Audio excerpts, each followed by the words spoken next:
Hi friends, welcome back to Pacific Prana Yoga. My name is Cyrena and I am going to be breaking down Sun Salutation today. This flow, sometimes referred to as Vinyasa, Sun Salutation A, Surya Namaskar A, it is the foundation to most yoga classes these days, specifically Vinyasa style yoga classes. So I'm just going to break down how to do it and how to practice proper form so we are getting the most out of our practice, our asana practice, and we're not injuring ourselves. You might want to take a moment to center yourself or stretch out any muscles that you feel is needed before just falling into sun salutations if you don't practice yoga or stretching regularly. So let's go ahead and get started. Okay, so most of the time you're going to start a sun salutation standing at the top of your mat in a samasthiti or tadasana or mountain pose. That's what your teacher will probably refer to it as. So we're just going to start there. Bring your feet to be about hip width distance apart and ground through all four corners of the feet. Make sure that your weight is evenly distributed across your entire foot. It might help to bring your toes up and then fan your feet down onto your mat, starting with your pinky toe, ending at your big toe. Good. It might look a little strange, but bear with me. So from there, we're moving up.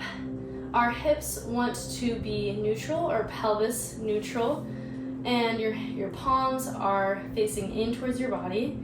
Your core is engaged, and your shoulders are relaxed away from your ears, down your spine. Your heart is shining forward, and your chin is up and proud. Good, so this is your mountain pose. From here, you're going to inhale to reach both palms up towards the sky. Fingertips are pointing up towards the ceiling. And on your exhale, you will hinge forward from the hips as opposed to from the lower back. So here we want to think about maintaining a flat back for as long as possible here. That will help prevent you from folding from your back. You don't want to look like this. We want to be flat. So even if that means that you're not as deep into your forward fold, we want to make sure that you are hinging forward from the hips. Maybe you're using a block to help support you here. If you can't quite touch the floor, that is totally normal. If not, you're just going to hang here, allowing your head and neck to hang heavily. You're also maintaining a small micro bend in the knees, so we don't want to lock out our legs. Beautiful. On your next inhale, you're going to find a flat back in your halfway lift. Good. So you're just making a 90-degree angle with the body. On your exhale, you're going to plant the palms of the hands down. And first, we'll just start with a plank. So just step your feet back towards the back of your mat. The closer your feet are to one another, the harder this will be. So maybe you want to find your feet at a hip width distance. You are stacking your shoulders directly on top of the hands, and your fingertips are fanned out. You want to make sure that you're evenly distributing your weight across your entire hand. Good. From here, you're going to think about pushing the floor away to protract the shoulder blades. So we don't want to be here. Maybe you're looking in a mirror, making sure that you don't look like this. We want to push the floor away and make sure that the hips are up in line with the rest of the body, engaging the core to do so. So we don't want our hips to drop down here. That's going to hurt your low back. Good. Finding that strong foundation here. If this feels like too much, then maybe you're softening your knees down onto your mat. Just making sure you're not back here in a tabletop. We still want to maintain that strong core. Good. So whichever variation that you're in, you're going to inhale to shift forward just an inch and exhale to hug the elbows in towards the body, lowering down halfway. Good. Inhale, shoot forward and up. into either your cobra or your upward facing dog. So the difference here is that your cobra, your legs are resting on your mat, and in your upward facing dog, you are pushing into the tops of the feet to lift your legs and hips off your mat. Good. Just here, make sure that whichever position you're in, your chest is open and your shoulders are relaxed down the spine away from the ears. So you don't want to be here, you want to be lifted. Good.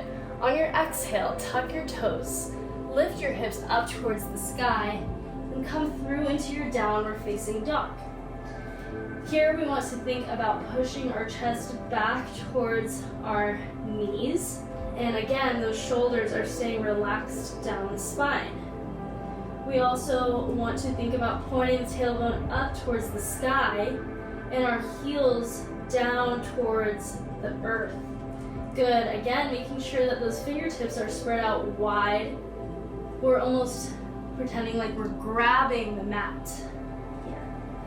Good. On your next inhale, roll onto the toes, bend the knees, gaze forward between the hands, and you're just going to take a few small steps up towards the top of your mat and coming straight into your halfway lift or Ardha Uttanasana.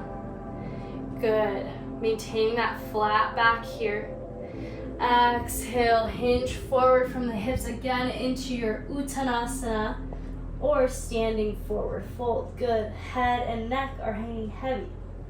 On your next inhale, you're going to bend your knees and slowly stack the spine up into your mountain pose. Go ahead and reach your fingertips up towards the sky again, allowing the head to be the last thing to come up. And exhale the palms together at your heart center. So you just did a Sun Salutation A.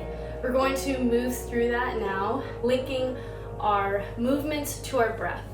So another note, just when you're practicing yoga or vinyasa specifically, you want to make sure that you are thinking about your breath first and then linking your movement to each inhale and exhale.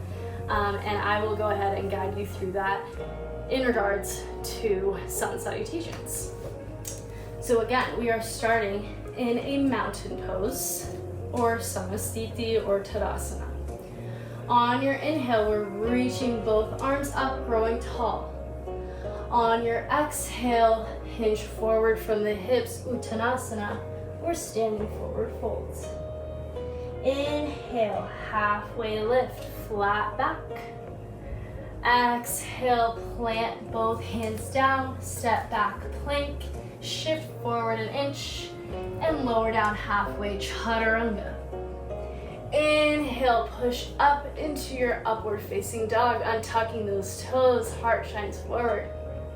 Exhale, tuck the toes, lift the hips, downward facing dog, drawing both heels down in this upside down V shape. On your inhale, bend the knees, gaze forward, take a few small steps up to the top of your mat into your halfway lift. Exhale, standing forward fold once again. On your next inhale, bend the knees and slowly roll up, reaching both arms up, overhead on the way. And exhale, palms come to your heart center, Samasthiti. So that is your Sun Salutation A. Once you start practicing that, you can fall into a couple or a few in a row. Again, linking your movements to your breath. You will be pretty much set to go to any vinyasa class. I'm not saying that's what every yoga class looks like, but almost every yoga class will incorporate the Sun Salutation A in there. Also, if you ever just feel like your body needs a little movement and you don't really know what to do and you want like a full body stretch or boost, you can always fall into a few rounds of Sun Salutation. If you have any questions or video requests, go ahead and leave them in the comment section below. And otherwise, happy Sun Salutation-ing.